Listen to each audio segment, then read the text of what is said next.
Msikilizaji wa Radio Taifa, karibu tena kwenye kipindi kinajulikana kama Rada ni Yesu. Kila Jumapili kinaletwa kwako na rubani unayempenda anajulikana kama Mr. Rafton Iggy. Ungana nami kila Jumapili kuanzia mida ya saa 12 mpaka saa 1 usiku. Kuna muziki noma sampulia hii. Najua nitaona mazuri. Mpenzi msikilizaji, ni kunang ni kukaskush. Kila Jumapili ninakuletea miziki za mavijana. Kama wewe kijana na unataka injili kamili, utaipata hapa. Tuonane Jumapili hii. Sauti ya Mkenya. Madam Kathy is walking to your office right now. Is that okay? Can you tell that Instagram a receptionist to viewers that I'm not one to be asked questions? Rada, Hello to you too. alafu wewe ndo tukuite nani? Please, msiniite. You invited your sister here without my knowledge. Puna mambo, ni lazima. What do you mean ni lazima? Nikuulize, ati nasikia unahama? And who told you that? Sasa unajua kukunu mkiongea kitu ni kama Radio Taifa, habari zinasabaa kila mahali. So ungeniambia tu nikutengenezee kahawa. I doubt you know how I like my tea. Hizi vitu tumefanya kwa miaka na nini. My tea is special. I know you don't like Jonte. You're right. And I don't care. Does he have a job? Does he have any goals? Any dreams? Is he even allowed to dream? Uchaguzi mkuu wa tarehe 9 Agosti utabadilisha pakubwa taswira ya kisiasa ya taifa hili. Je, hii inamaanisha nini kwako wewe mpiga kura? Kila Jumapili saa 12 jioni, jiunge nao Gladys Mungai na Harith Salim kwenye makala yetu ya Kenya ya Amua, ambapo pamoja na wadau mbalimbali watajadili na kudadavua kwa kina michakato ya uchaguzi. Fanya uamuzi wa busara. Usikose kutazama Kenya ya Amua kila Jumapili kwenye runinga uipendayo ya KBC Channel 1.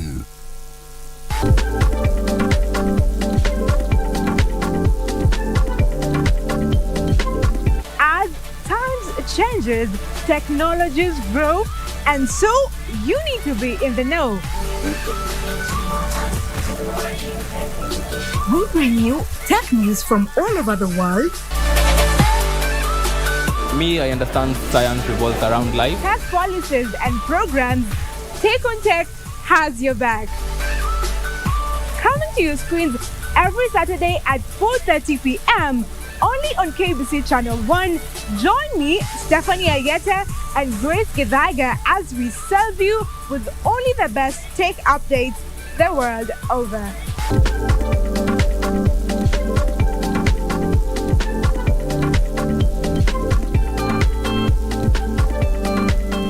Ili kupata mafuta kupanda kama skiza tune kwenye simu yako, bonyeza *811 397 hash.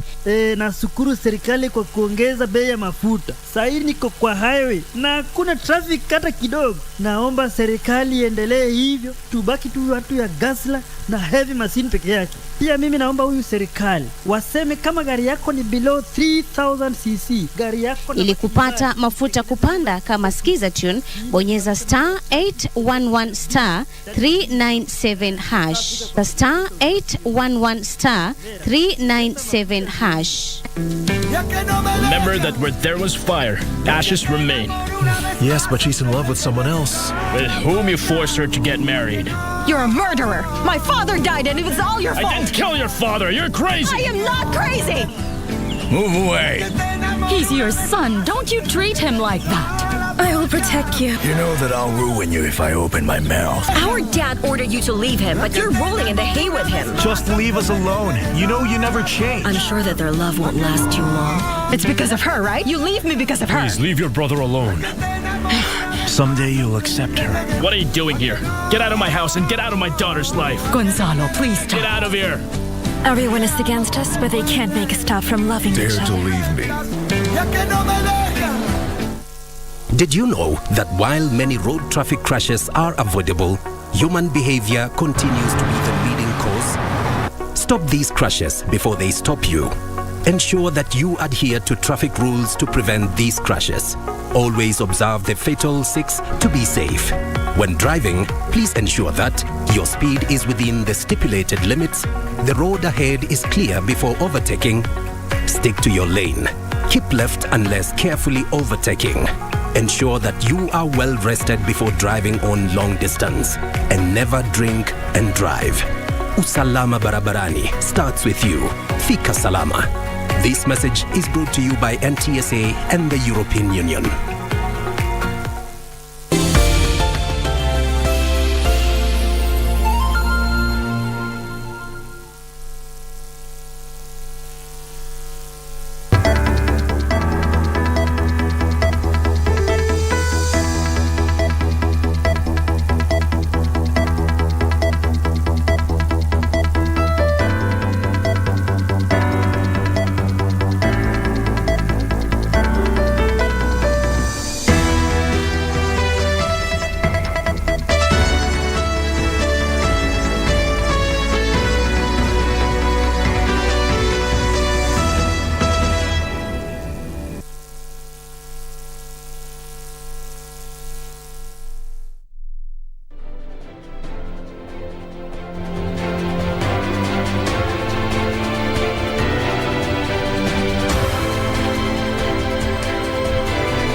Tarehe 21 mwezi Aprili mwaka 2022 sawia na tarehe 20 ya mwezi mtukufu wa Ramadhan mwaka 1443. Ni matumaini yangu kwamba umeshinda vyema. Asalamu alaykum, hujambo na karibu kwenye taarifa hizi. Tumekuandalia mengi, lakini kama ilivyoada tu vidokezo.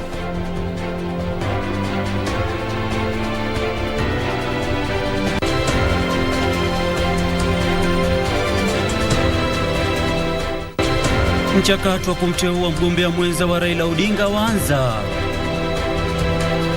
Walioshindwa kwenye mchujo wa vyama wana siku 10 kutafuta idhini ya kuwa wagombea huru. Na washukiwa 3 watupwa korokoroni kuhusiana na mauaji ya mwanafunzi wa chuo kikuu cha JKUAT.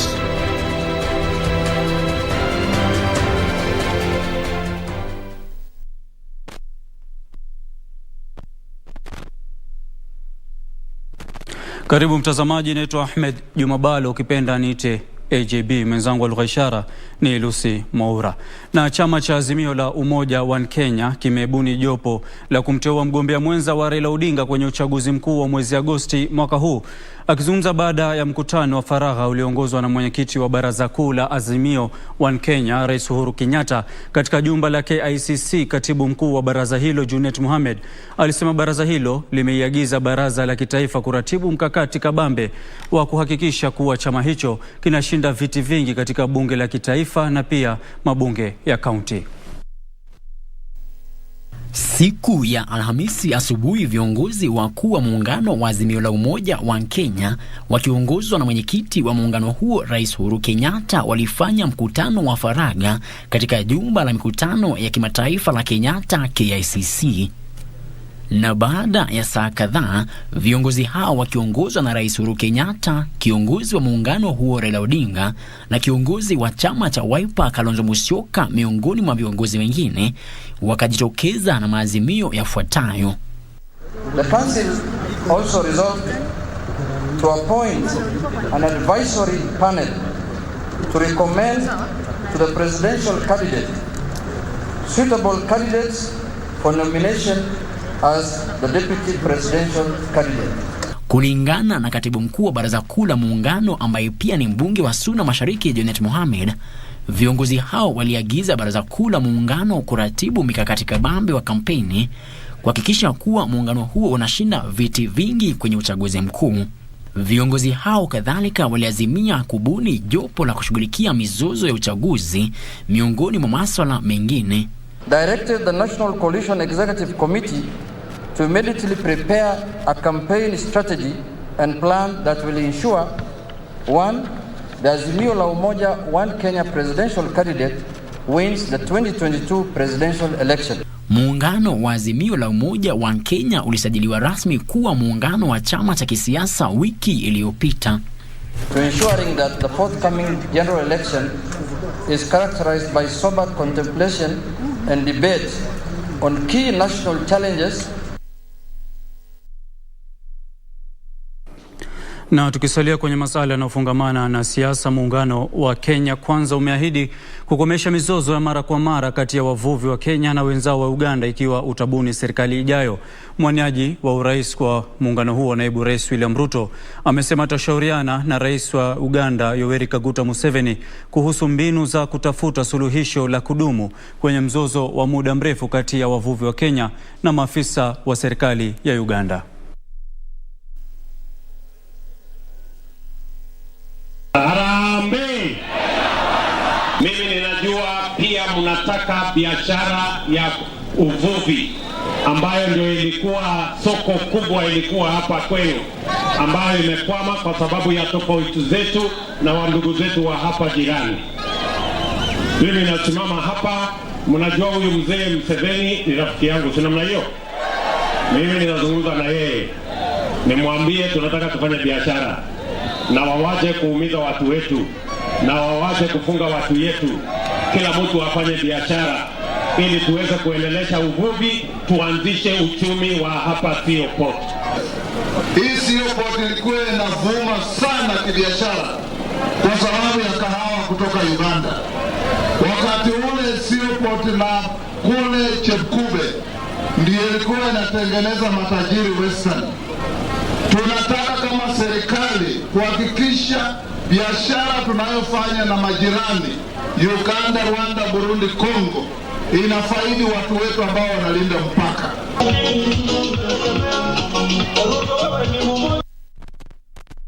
Wawaniaji walioshindwa kwenye mchujo wa vyama wana muda wa siku 10 kuanzia kesho kujisajili kama wawaniaji huru. Wengi wa walioshindwa wamesema hawakuridhishwa na mchujo huo na wameapa kuwania nyadhifa zao wakiwa wawaniaji huru.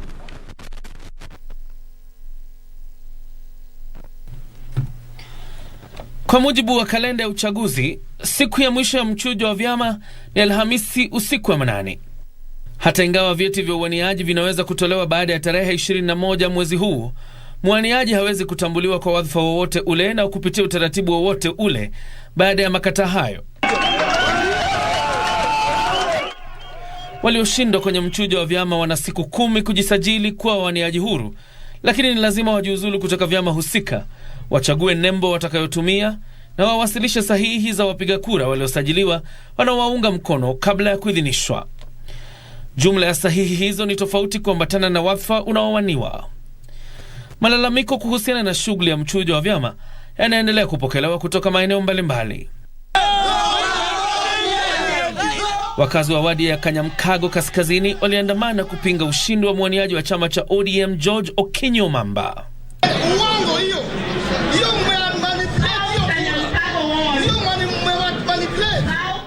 I want to say categorically without fear or favor that the nominations that were done in North Kanyamkago under ODM primaries were not fair and free and fair. Yes. And because of that, I, Clement Otieno Obar, will not relent. I will go ahead to win it on 9th of August 2022. Come on. Iwapo kila mtu anaweza acha kazi yake, akienda anaondoka na venye mlitoka vilivyo, mkienda kupiga kura. Alafu mkishafika huko, wanaanza kufanya vitu zingine zieleweki. Na huko Nyandarua, spika wa bunge la kaunti hiyo Ndegwa Wahome amelalamikia hatua ya chama cha kazi ya kujiondoa kutoka kinyang'anyiro cha ugavana na badala yake kumuunga mkono mwaniaji wa chama cha UDA Kiarie Badilisha. Wahome anashutumu chama hicho cha Moses Kuria kwa kukiuka sheria na akisisitiza kwamba chama hicho lazima kiwasilishe jina lake kwa tume ya uchaguzi kwa vile tayari alikuwa amepewa cheti cha uteuzi. This is to certify that James Wahome Ndegwa of that ID and membership number that on this 30th March 2022 having duly complied with the requirements of Chama cha Kazi Party Constitution, nomination rules and other applicable rules of Kenya, James Wahome Ndegwa is hereby nominated to contest in the upcoming general elections in the position of Governor Nyandarua. Nao wakazi wa Mogotio, kaunti ya Baringo, walimiminika kwenye vituo vya kupigia kura kushiriki kwenye mchujo wa chama cha UDA. Hii ni baada ya shughuli hiyo kufutiliwa mbali juma lililopita kufuatia madai ya wizi wa kura. There's massive voter bribery and there's massive influence by the big boys of Mogotio. Maybe in one way or the other, they are not comfortable with a young person coming up, with a young person taking over leadership. Ni shida gani nimwambiwe niende St. Mary na polling station yangu ni Mogote Primary? Ni nini ndio ilitoa jina haipatikani kwa register na alikuwako juzi kwa register? John Jacob Kuria, Darubini. Tuachane na ya siasa. Jaji mkuu Martha Koome anataka kuwe na mwongozo madhubuti wa kushughulikia athari za matumizi ya teknolojia na mtandao. Koome amesema kuwa mtandao umetumiwa kuzua migawanyiko katika jamii na pia kwenye ulingo wa kisiasa. Koome amesema idara ya mahakama iko radhi kushughulikia mizozo inayohusiana na matumizi ya teknolojia, hususan ile inayokaidi haki za binadamu na ushiriki kwa umma kwenye suala la uongozi. Majaji wakuu kutoka mataifa 11 barani Afrika wapo jijini Nairobi kwa mkutano wa siku 3 wa kamati ya usimamizi ya majaji wakuu wa mataifa eneo la kusini ya bara Afrika. Mkutano huu utakaojadili swala la dijitali na maongozi ya mtandao wa internet unalenga kuhakikisha mtandao wa internet unatumiwa kwa njia ya kuhimiza haki za binadamu, haki ya kijamii na kwa manufaa ya umma kwa jumla. Is crucial for the realization of the goal of an agile government process that are expeditious, efficient, flexible and responsive. Jaji mkuu wa Kenya Martha Koome amepongeza jukumu muhimu linalotekelezwa na mifumo ya dijitali, hususan katika utekelezwaji haki wakati wa kipindi cha janga la COVID-19. So we need to nurture them and encourage them to work with us. Koome hata hivyo ametambua madhara ya mifumo ya dijitali, hususan wakati wa kipindi cha kampeni za uchaguzi, ambayo alisema yanaweza kushughulikiwa kwa kubuni mifumo ya udhabiti. It has also become increasingly apparent that in politics, social media has at times been used to divide societies and polarize political systems.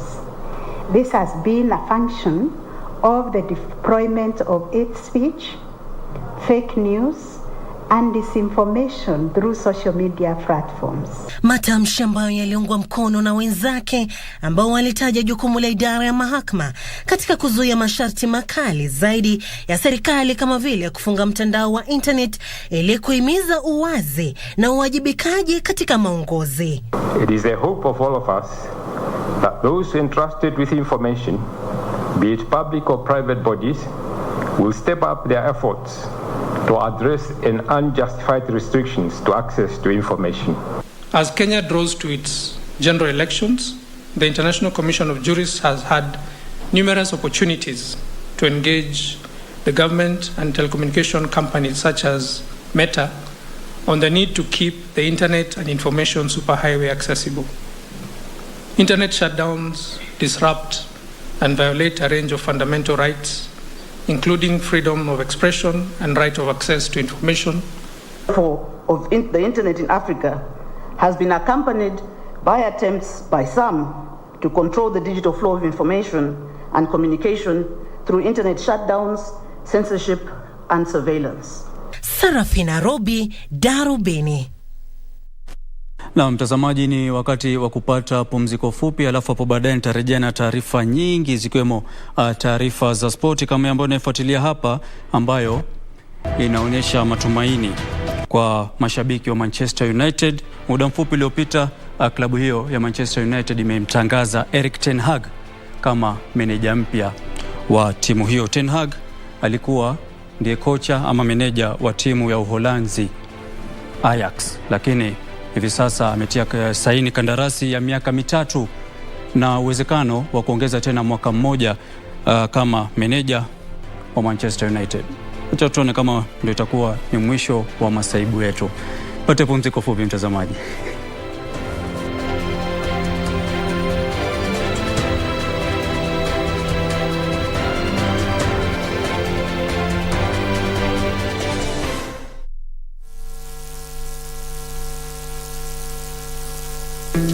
Remember that where there was fire, ashes remain. Yes, but she's in love with someone else. With whom you forced her to get married. You're a murderer. My father died and it was all your fault. I didn't kill your father. You're crazy. I am not crazy. Move away. He's your son. Don't you treat him like that. I will protect you. You know that I'll ruin you if I open my mouth. Our dad ordered you to leave him, but you're rolling in the hay with him. Just leave us alone. You know you never change. I'm sure that their love won't last too long. It's because of her, right? You leave me because of her. Please leave your brother alone. Someday you'll accept her. What are you doing here? Get out of my house and get out of my daughter's life. Gonzalo, please stop. Get out of here. Everyone is against us, but they can't make us stop from loving each other. Dare to leave me. Do you have a news story to share with KBC? Get in touch swiftly on email news@kbc.co.ke or call 0723-892-654 or 0734-780-124.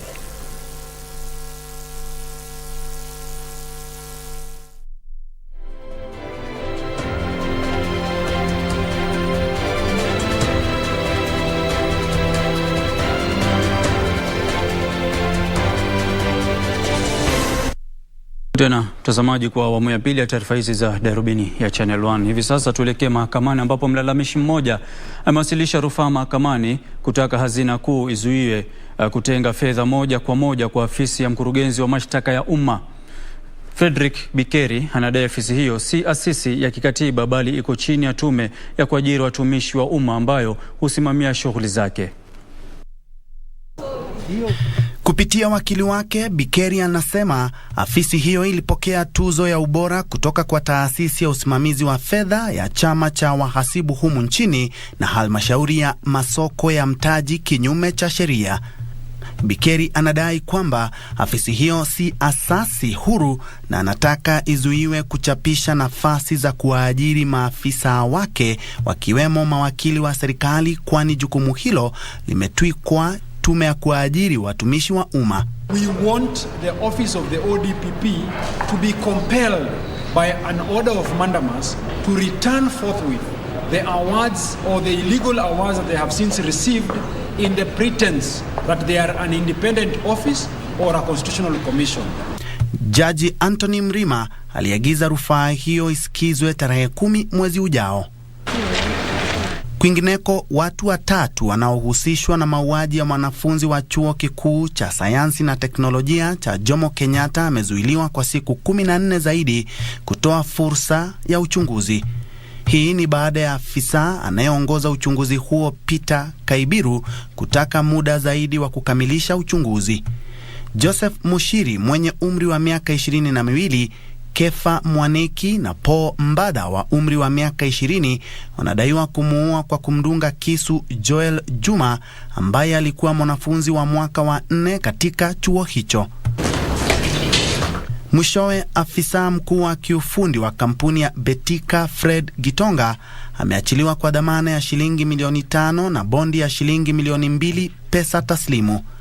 On 9th of May, he filed entrance on 9th of May. In open court. Kitonga alikanusha mashtaka ya wizi wa shilingi milioni 11. Bentro Enjue, Darubini. Na serikali imebuni mradi ambao utawezesha Wakenya walio na ulemavu wa macho kupata huduma kwa njia rahisi. Mradi huo ulio kwenye awamu ya majaribio katika kaunti 10 zilizo na visa vingi vya upofu utahusisha upimaji, utambuzi na matibabu ya shida za macho haraka iwezekanavyo. Katibu katika Wizara ya Afya, Daktari Rashid Aman, amesema mradi huo unalenga shule na watoto ambao watapokea matibabu bila malipo. Uhaba wa rasilimali, huduma zinazohitajika na uhamasisho vimetajwa kuwa kikwazo kikuu katika kutibu magonjwa ya macho humu nchini.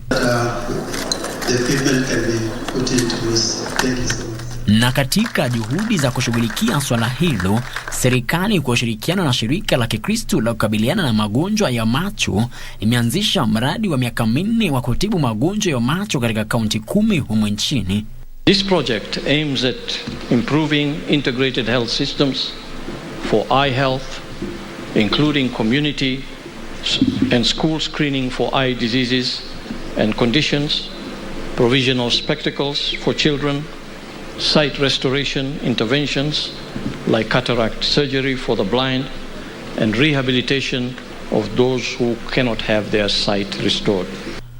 Kwa mujibu wa Daktari Aman, mradi huo utahusisha utambuzi wa mapema wa shida za macho na kutoa matibabu haraka iwezekanavyo. Also call upon all counties to deliberately facilitate training and rational deployment of eye health workers to enable them reach especially underserved Kenyans.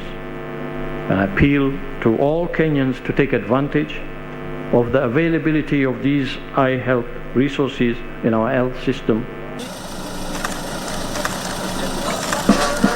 Kaunti hizo 10 ni pamoja na Kiambu, Meru, Embu, Kisii, Kwale na Kajiado miongoni mwa nyingine. It is my hope that much as the Vision Impact Project will start off with 7 counties, lessons from these counties should be systematically shared with all the 47 counties so that we all learn and go the same journey of success. Watoto walio na shida za macho katika kaunti hizo watapokea miwani bila malipo. School children in particular, if you have difficulties in seeing the blackboard for students, if you are diabetic, and even if you have no vision problems, please do go for an eye examination. It is recommended to have an eye examination at least once annually. Vituo vya mafunzo pia vitabuniwa kote nchini kutoa mafunzo kwa wahudumu wa afya katika jamii ambao watasaidia kutibu magonjwa ya macho. Frederick Moki, Darubini.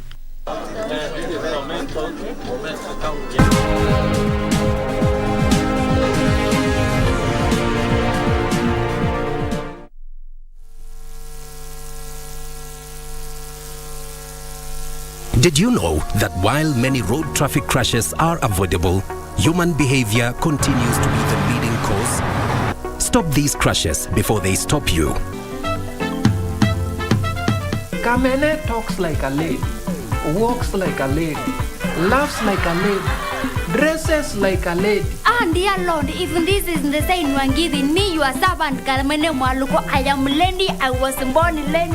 And never drink and drive. Usalama barabarani starts with you. Fika Salama.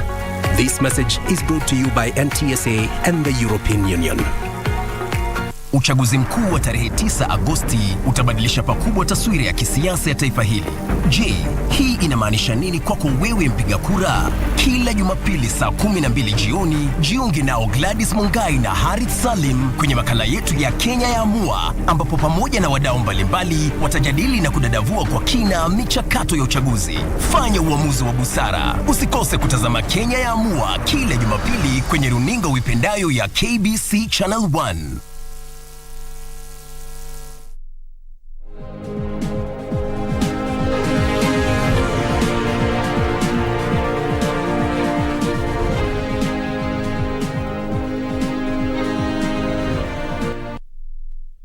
Sasa tupate taarifa za biashara. Chama cha wenye biashara ya mitumba humu nchini kimetoa wito wa kubuni vituo vya kukagua na kuchambua mitumba ili kuhakikisha Wakenya wanauziwa nguo bora kuukuu pamoja na kutoa fursa ya kuuza upya mitumba hiyo katika nchi jirani. Mwenyekiti wa chama hicho Teresia Njenga amesema wauzaji mitumba hupata hasara baada ya kuchambua na kupata nguo mbovu zilizowekwa kwenye marobota ya mitumba iliyoagizwa kutoka nje. Taarifa kamili ni kwenye mseto wa biashara. Kwenye ripoti kuhusu biashara ya nguo kuukuu duniani iliyotayarishwa na taasisi ya utafiti kuhusu mitumba, inadokeza kuwa nguo bovu kuukuu kutoka Asia zimerundikana kwenye masoko ya bara Afrika. Chama cha wenye biashara ya mitumba humu nchini kimesema kabla ya meli iliyobeba nguo kutia nanga bandarini Mombasa, nguo bora huwa zimechaguliwa na kuuzwa nchini Australia, Canada, Spain, Uingereza na Marekani, huku nguo bovu zilizosalia zikiuzwa barani Afrika na Ufilipino. Once we have the sorting centers, we will have a lot of waste, and that's why we have to come up with ways of recycling even before we set up the sorting centers. A whole load of 40-foot container, if you were to get the raw materials that are locally used or are sold or are good, a whole container has about 60%. 40% is waste. And that one is going to generate a lot of income through recycling.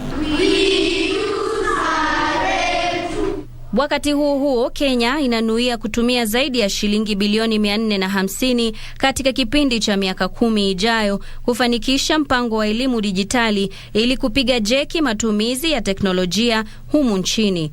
Waziri wa teknolojia ya habari na mawasiliano Joe Musheru amesema pesa hizo zitatumiwa kujenga vituo vya kisasa vya dijitali kwa wanafunzi, kutoa mafunzo kwa walimu na kuwapa wanafunzi vipakatalishi. Digitizing Kenya, making it a knowledge-based economy is not a one-off. It's something that we must continue. Hatimaye wakulima wa mtama wanatarajia kutumia fursa iliyopo ya mahitaji ya zao hilo na mpango wa kandarasi kutoka kwa watengenezaji vileo kuimarisha kilimo cha mtama. Taasisi ya kimataifa ya utafiti kuhusu kilimo katika maeneo kame ICRISAT imesema kuwa kiwango duni cha uzalishaji mtama kimetokana na upanzi wa mbegu za kiasili badala ya mbegu zilizoboreshwa ambazo hutoa mavuno mengi na kuongeza mapato. They support the price. Normally that they do. They support the price. So if there is a big harvest, the price will go down. So the government, sometimes they adopt a system by which they keep the price that is profitable to the farmer.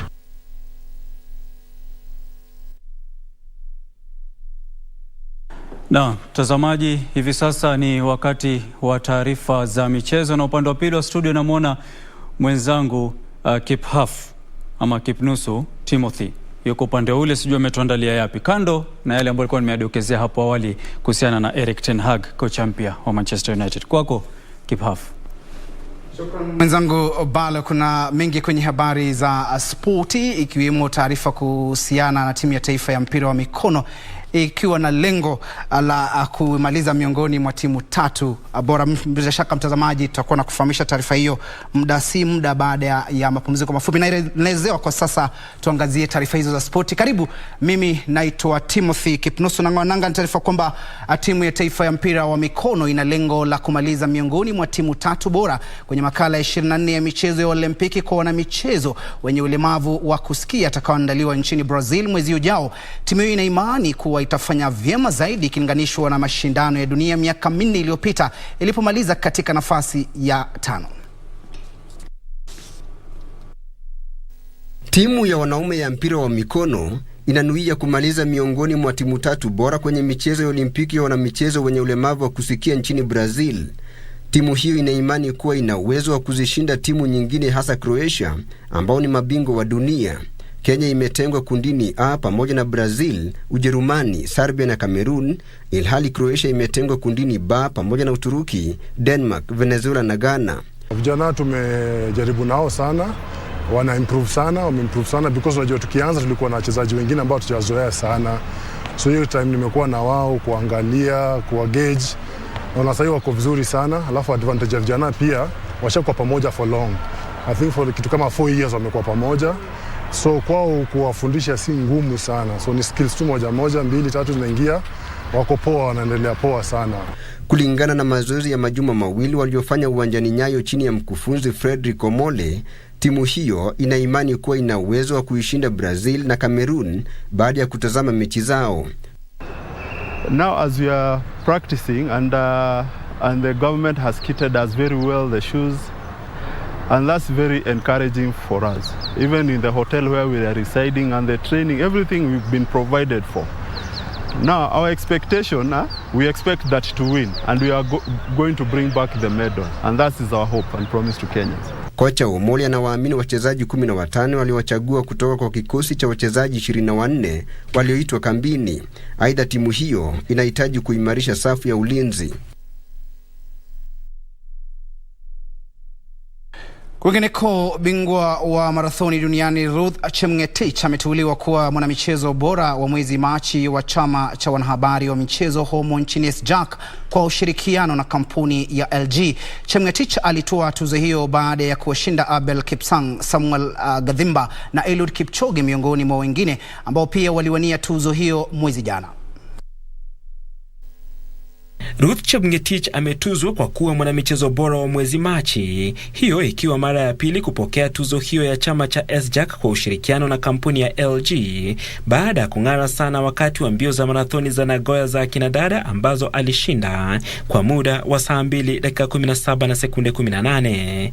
Huo ulikuwa muda wa pili bora katika mbio za marathoni za kinadada pekee, nyuma muda bora duniani uliowekwa na Mary Keitany wa saa 2 dakika 17 na sekunde 1. Imenipea motisha to do more in my career, to explore more and more and more in future. We have a lot of talent in this country, and we need to really nurture, especially the youth, because there's a lot of talent, and most of this talent is just not made in the gym or in the tracks, as said earlier. It's a desire and a dream that comes from within. Mwanariadha huyo mwenye umri wa miaka 27 alipokea tena tuzo sawa na hiyo mwezi Aprili mwaka jana alipoteuliwa mwanamichezo bora kwa kushinda mbio za nusu marathoni za Istanbul kwa rekodi ya dunia saa 1 dakika 4 na sekunde 2. Alipunguza sekunde 29 kwenye rekodi ya dunia iliyowekwa miezi 14 awali na Ababel Yeshane wa Ethiopia. This is good for the upcoming athletes. It motivates you and it also motivates those other ones who are on track. So keep it up. Chepngetich aliyejiunga na kikosi cha magereza aliwashinda Rogers Kiprop, Nancy Chelagat, Noah Kibet, Abel Kipsang na Samuel Gadhimba miongoni mwa wengine waliowania tuzo hiyo ya mwezi Machi.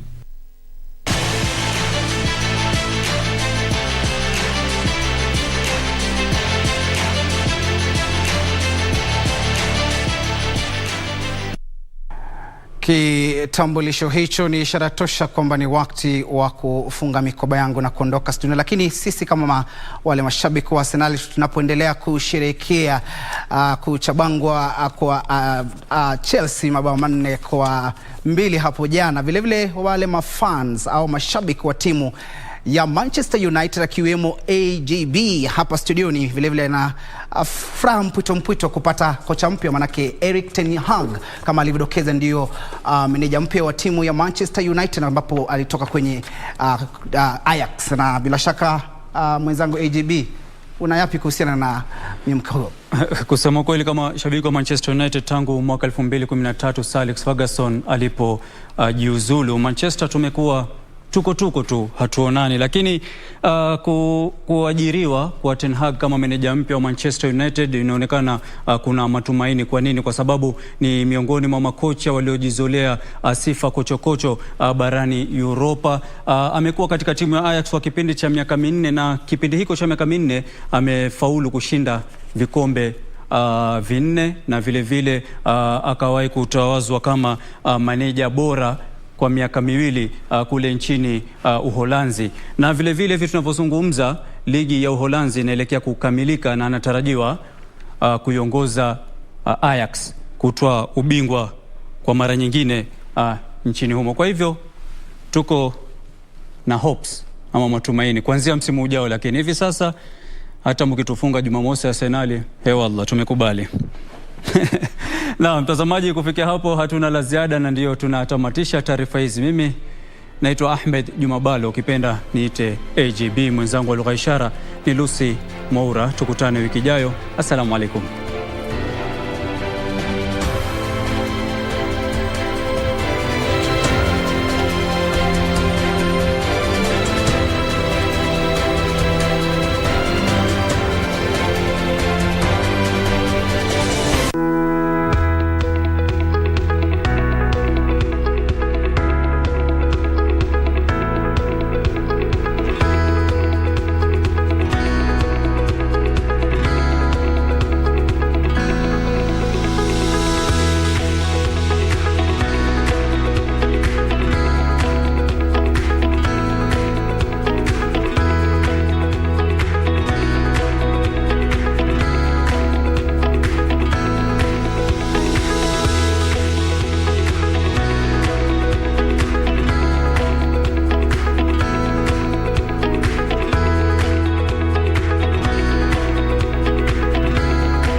Msikilizaji wa Radio Taifa, karibu tena kwenye kipindi kinajulikana kama Rada ni Yesu. Kila Jumapili kinaletwa kwako na rubani unayempenda anajulikana kama Mr. Rafton Igi.